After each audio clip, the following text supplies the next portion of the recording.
Today, so twice a week, we have this workplace best practices, and we have several topics. And today, I had the feeling, and I wanted to talk about not only talk, right? It's also, of course, having some interaction and also knowing from your point of view. But I wanted to have this topic managing relationship with or relations with coworkers, because for me it's a very important topic, and from my point of view, it is at least as important as also having a relationship with the management itself. So for me, it's even, I would say, priority number one. Um, so I reflected a little bit, and what kind of relationship, or what is the most important thing.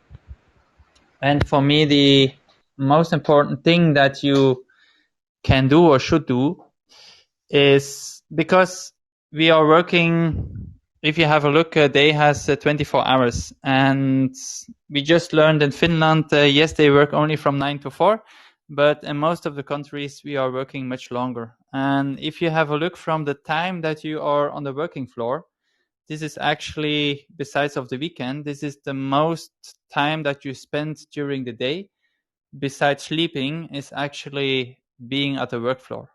So to summarize it, that means that your whole life is still you are retired. Most of the time, you're actually working at the working place. So the most important thing in the first place is that you are comfortable, that you like what you do, and that you feel kind of home in the position where you are. So for me, this is always the main thing that I have in mind.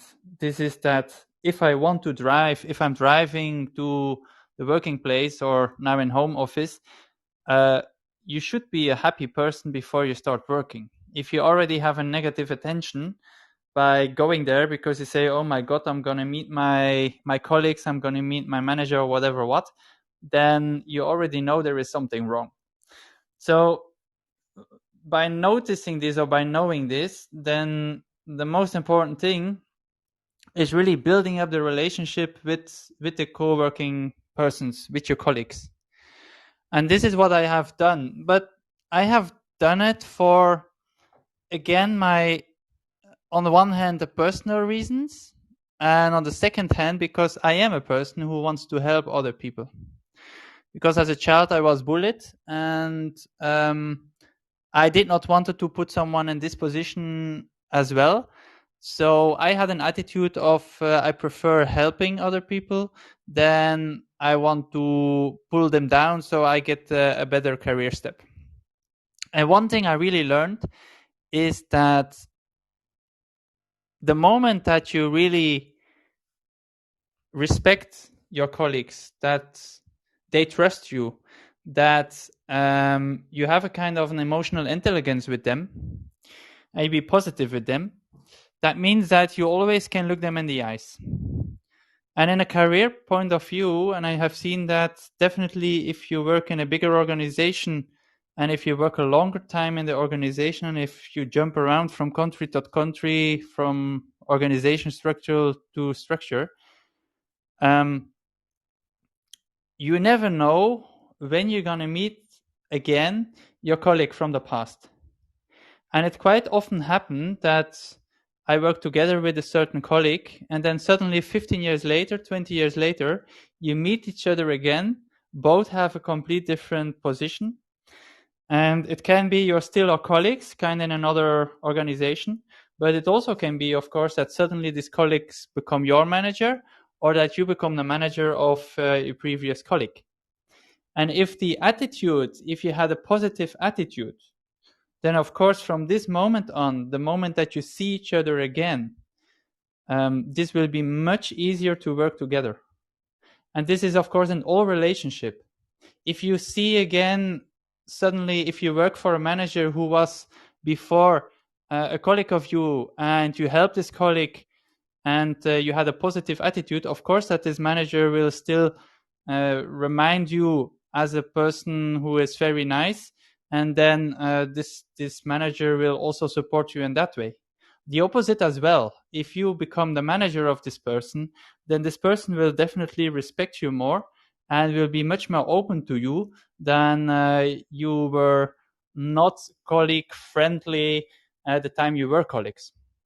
And I noticed this a couple of times, and even in one of the last positions in Indonesia, in Jakarta, it was the same way. I always I was a manager of business units, and I always helped the other managers from the other business units. And I asked them if I could do something, if they needed help. Of course, I supported them. Sometimes I even gave management advice or leadership skills that I said to them from maybe go in this direction, that direction. So I always wanted to work together with them. Also for events, I included them by saying, hey, maybe we can do an event together. Let's go to a fair together. Let's combine the customer list and so on and so on. And then at a certain moment, I became the manager for all the divisions or for the two divisions. So suddenly all the BU colleagues, they were all employees of me. Of course, they respected me, and the way I worked with them together was much easier because they had, of course, a positive mind from me, from the past, from my kind of a behavior. So this is actually for me the main thing. On one hand, this is really see your colleagues as, how would I say it? It's like between a friend and a family, kind of. So see it really as a person who you respect, who you want to also help. And one of my main messages in life is my beliefs is that if you do something for someone, then sooner or later it will come back. Not that I want that it comes back, because then you again have a certain wish for it, but you have an expectation for it. But I just trust that if I do something sooner or later, the one or the other will come back. Yeah. So this is actually the first main thing I want to say, and then I also want to say later on another point of view. So maybe Malcolm or Yahal, you want to add something, or give your input from your side? Yeah, Yeah, Malcolm. Pascal. Yeah. No, I think, after more than 20 years of working, I've realized that the world is very small. And as you rightly said, Pascal, today someone might be your junior, but 5 years down the line, that same person could be your manager. So I think, it's very important in the workplace to actually be able to uh, one, the principles that I followed is to be extremely collaborative, because I think the sooner you realize that it's not individual but it's always teamwork, not only within your team but even when you're working in an organization where you need to collaborate and coordinate with multifunctional teams. I think that's an essential quality that one needs to develop. The other thing is knowing the difference between confrontational and assertive. I think a lot of people, because of certain personalities, tend to be extremely confrontational. But I think the trick is to be able to be assertive, put across your point of view without upsetting or irking the other person. But at the same time, obviously getting the work done. So I think it's very important to be collaborative. Is one definite quality that I've realized over the years. The second is being able to say no without coming across as somebody who doesn't want to do the job, and I think that's another very essential quality that I've learned over the years. Uh, and I think that's very important because a lot of people are not able to say no even if it's not exactly their responsibility, and then end up working crazily, and then it obviously affects your work life balance, and then you start tending to not liking the person who's making you do those jobs. So I think uh, these are 2 points that I wanted to initially make, and Would love to hear your reactions on the same. Yeah, great. Yeah, I also had it on a piece of paper I wrote, set borders. Yeah. It's all about feeling, of course. For me, it's I always have a look from again. I'm very intuitive, or I'm always listening to my heart and or my belly, how you call it, right? So the moment I have a bad feeling, the moment I have the feeling that someone make advantage out of me, then of course it's the moment to set clear borders, right? Yeah. And if someone keep asking, then it's of course a point. It's no point that you keep doing the work of this person. Then you learn, you teach maybe this person, and then you expect that this person can be independent and not asking you over and over again the same questions, right? Because you cannot do their job as well. So yeah, that's a very excellent point. Really setting borders and not just helping everyone, but also looking at yourself. And at the end, if you help someone to be more self independent, actually you're also developing this person, right? So you can also see it as a leadership skill for you, even if it's not in your direct line, but you are actually developing this person, so this person gets more and more individual and self independent from others, right? Yeah.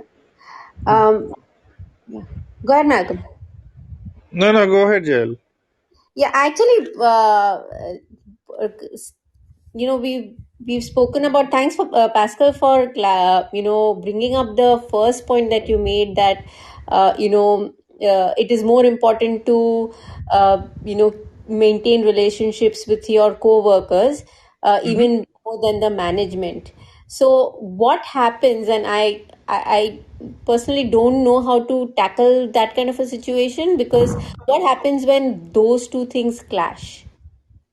You That the mean you mean if what do you mean those two things? You mean I if a would colleague say, of if you I has a do, problem with your manager, or no. If there is a option A and an option B, uh-huh. of some situation, in some situation, if the option A is you are helping the management, but in return some problem happens in terms of your relationship with your co-workers, or Uh-huh. option B is you kind of help the co-workers, or you maintain relationships with the co-workers, but there is a problem with the management. So how do you tackle that kind of a situation? It's a difficult one to be in, right? I'm just thinking if I had this one. I clearly had it if there was like the employees, and then like I mentioned before, I really stood up for the employees. So I was a person who really hold back the back from my employees, because I am responsible as a manager for that. So Hmm. that was my clear attitude. What you are telling, if it becomes political, then I'm not getting involved, Hmm. because I'm also doing not only with coworkers, I'm also doing it with on a private life, right? If like two friends are starting to fighting with each other, and you are in the middle of it, but actually you have no deal with it. Let me say that way. It's not your, or you actually are not involved. Let me say that way. Then I'm not gonna take the point of one direction, right? Because it's it's not me who's in the middle of it. So then maybe I can be a mediator. So I can be an objective person who tries to uh, bind those two. That I can do, but I would not take one or the other direction. If it is something where the management has a clear direction to you, which would have an impact to my colleagues, then the only thing I could do is to address this to the manager. That I say from, okay, what is then what are the consequences for this department? And if there is some consequences for the department, the only thing I can do from my position where I am is that I can say, does he know that? Does this person know that? And if then he said, yes, he's already aware of it or whatever, then honestly, it is not my responsibility. right? Because you cannot save everyone, you cannot save every department. So at that moment, what the only thing I would do then is go to this colleague from me, and if I know that they already had a discussion with the manager, I would only explain my situation and clearly tell that, or my message would be that it is clear that it was not my decision and he should not take it personally. You understand what I mean? Yeah. Yes, thanks. Yeah, Pascal. Basically, conversation would sort it out. Malcolm, you So want to? Jael, yeah, if I may, add an answer to your point, since I'm in a role where I work with management and have a large Yeah. team. See, I think two things, two qualities very essential is trust and transparency. Mm, And I think trust is something which you establish, at both ends. One with your management, and obviously with the people who work with you. yeah. And that trust gets established over a period of time. Yeah. So, and also transparency, but also, when it comes to translating communication, the manager also needs to have emotional quotient to be able to filter what needs to trickle down. Hmm. And I think once and trust is obviously not built overnight, so it's built over a period of time. Yeah. And I think when you have that trust and transparency, there could be occasions where you're caught in this conundrum between management and employees, or your Hmm. team. Hmm. But your team is willing to forgive you because they know that 9 out of 10 times you've had their back, and maybe this is something which is beyond your control, and therefore, and that is where the entire aspect of trust and transparency comes in. So Hmm. if you genuinely have their back, and you feel for them, and you really represent their needs and requirements, I think that shows in the way you manage the team. Hmm. Yeah. Yeah. Yes, and it's all yeah. What you say, trust, eh? And for me, open communication is one big part of trust. Eh?